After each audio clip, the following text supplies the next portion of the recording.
जय माता दी। हर हर महादेव। क्या आपके पास भी सिद्धियां हैं? क्या आपकी शक्तियां भी जागृत हैं? और अगर आपकी शक्तियां जागृत है और आपके गुरु नहीं हैं तो आपको इससे क्या नुकसान हो सकता है? तो आज की वीडियो इसी टॉपिक पे है। वीडियो शुरू करने से पहले अगर मेरे चैनल पे आप पहली बार आए हैं तो चैनल को सब्सक्राइब करें, साथ ही साथ नोटिफिकेशन बेल को भी प्रेस कर दें, जिससे मेरी आने वाली वीडियोस का नोटिफिकेशन आप सभी को मिलता रहे। क्योंकि मैं डेली ही माता काली और भक्ताई से संबंधित ही वीडियो इस चैनल पे अपलोड करती हूँ।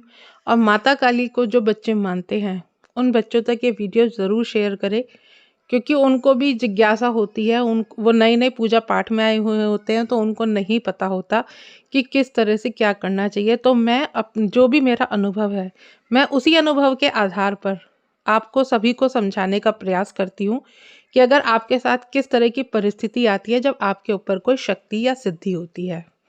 देखिए, मान लीजिए कि आपने बहुत भक्ति पूजा पाठ ताप किया, उसके बाद आपसे कोई शक्ति प्रसन्न हुई, शक्ति ने अपना अंश आपको दिया, किसी कारणवश आपको मोक्ष प्राप्त नहीं हुआ और आपके लेकिन कहते हैं ना कि शरीर चला जाता है लेकिन आत्मा हमारी जिंदा रहती है।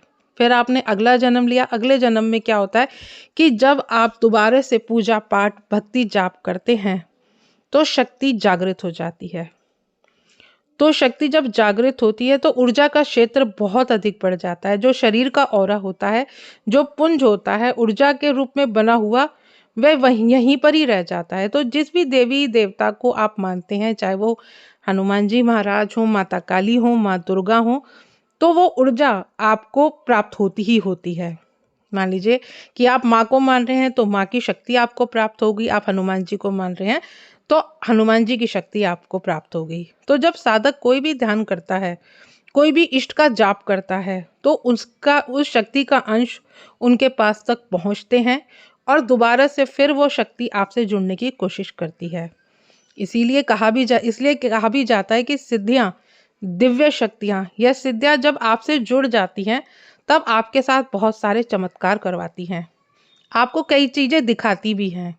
आपको पास्ट या फ्यूचर में होने वाली चीजें आपको पता चल ही जाती हैं और कोशिश भी करती हैं वो आपकी मदद करने की। जो अगर आपके साथ कोई भविष्य में नुकसान होने वाला होता है तो आपकी शक्तियां कोशिश करती हैं कि वो आपकी मदद कर पाएं। अब वो चाहे माता की शक्ति हो, माता का ऑरा हो या सूक्ष्म ऊर्जा, जब आपके भीतर प्रवेश कर लेती है तो उसी तरह से वो बोलेगी।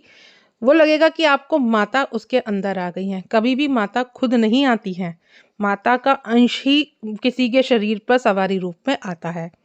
आपने देखा भी होगा कि जागरण में कई स्थितियों में कईयों के ऊपर शरीर में एक ही ऊर्जा आ जाती है, जिसको हम सवारी बोलते हैं, लेकिन एक्चुअल में वो गण होते हैं, माता के अंश होते हैं और शरीर पर आते हैं। भगवान शिव या माता काली या माता दुर्गा नहीं आती, उनके वो अंश आते हैं। और सिद्धि रूप में बहुत सारे लोगों के ऊपर, जितने भी साधक हैं, जो भी अपने इष्ट की सेवा कर रहे हैं, उनके ऊपर वो सवारी के रूप में आते हैं। और जब आपको मोक्ष नहीं मिला होता है, कोई कारणवश आपकी आत्मा मोक्ष प्राप्त नहीं कर पाती है, तो अगले जन्म में भी वो सिद्धियां, वो ऊर्जा एकत्रित रहती है और उस समय का, उस निश्चित समय का वो इंतजार करती है कि जब आप उस योग्य होंगे तभी आपको सवारी प्रदान की जाएगी। और फिर वो आपके पास चली आती हैं और आपके शरीर में प्रवेश करती हैं। और इसी तरह से बोलते भी हैं। कई लोगों को आपने देखा भी होगा, कई सभी लोग, बहुत सारे लोग, बहुत सारे बच्चे जिनके ऊपर सवारियाँ आती है, वो दरबार भी लगाते हैं। कई सिद्धियों के दरबार भी लगते हैं। वहाँ पर कोई परेशानी होती है, वहाँ पर जाते हैं।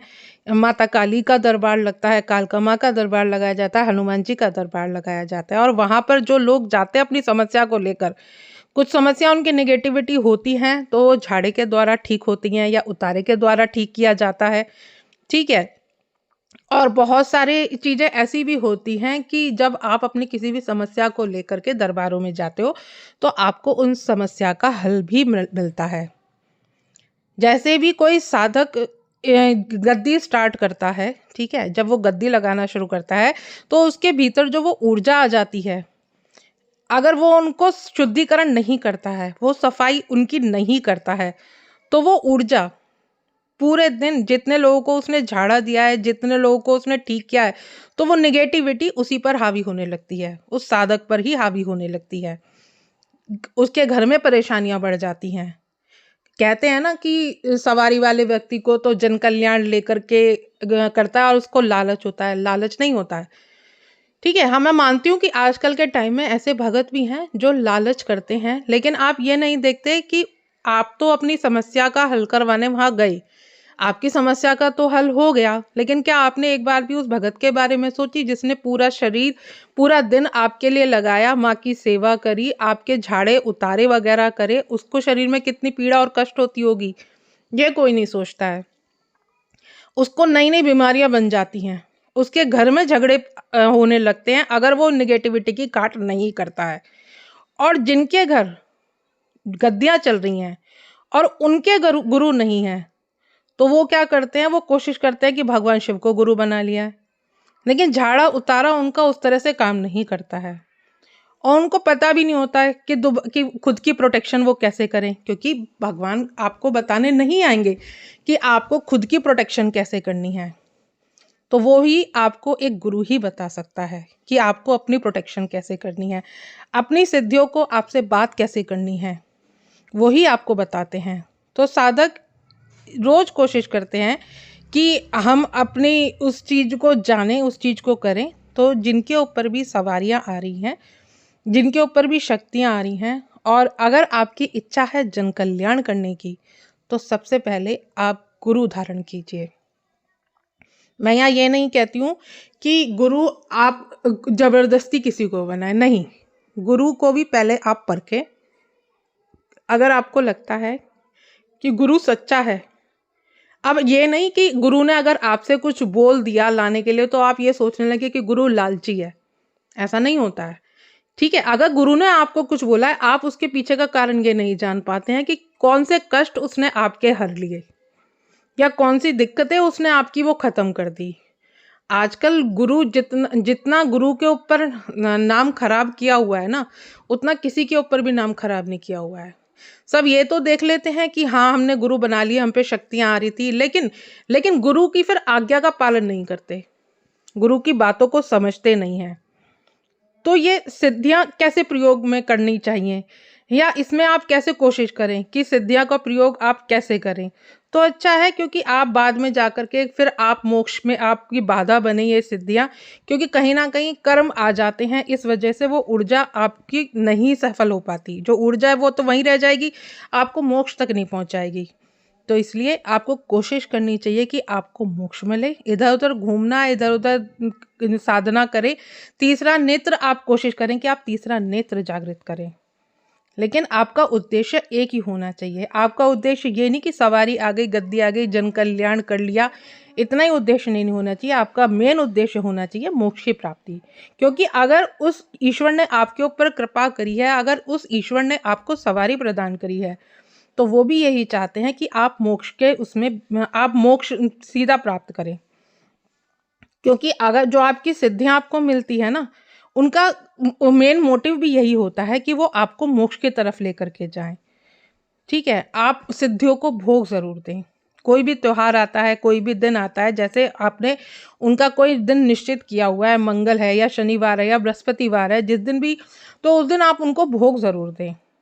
आप उन्हें कुछ चीजें जरूर चढ़ाएं, जिससे वो आपकी जो शक्तियां आपके ऊपर प्रसन्न होकर के आई हैं, वो हमेशा प्रसन्न ही रहें। वो कहीं आपके जीवन में वो उन्नति प्रदान करे, आपकी कुंडली जागृत करवाएं। खुद आप तीसरे नेत्र से देखें, ना कि किसी सिद्धि के द्वारा आप ये देखें। उनसे सुने जरूर, उनसे सीखे जरूर, क्योंकि सिद्धियां भी हमें दिखाती हैं और सुनाती हैं। लेकिन आपको क्या करना है कि आपको इतनी पूजा जाप ताप करना है, आपको खुद की मेहनत खुद करनी है, ताकि उन सिद्धियों को भी, आपकी सिद्धियां, आपको मान लीजिए आपने कोई उनसे इस तरह की बात कर दी, आपने उन्हें किसी तरह से नाराज कर दिया और वो आपको छोड़ जाती हैं, फिर आप क्या होगा, फिर आप नहीं देख पाएंगे, फिर आप ना किसी के बारे में बता पाएंगे।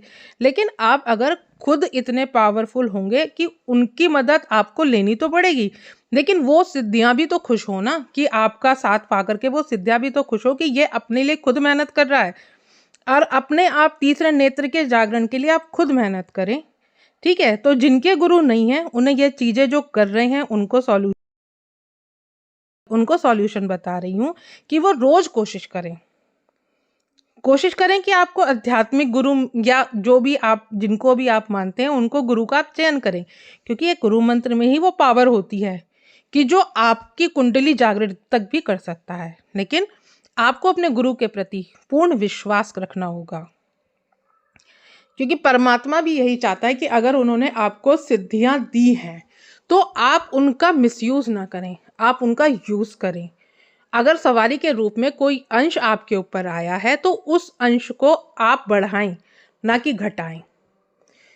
तो आशा करती हूँ आज की वीडियो आपको समझ में आई होगी। अगर वीडियो आपको समझ में आए तो वीडियो को लाइक शेयर करें। मिलती हूँ नेक्स्ट वीडियो में। जय मां काली।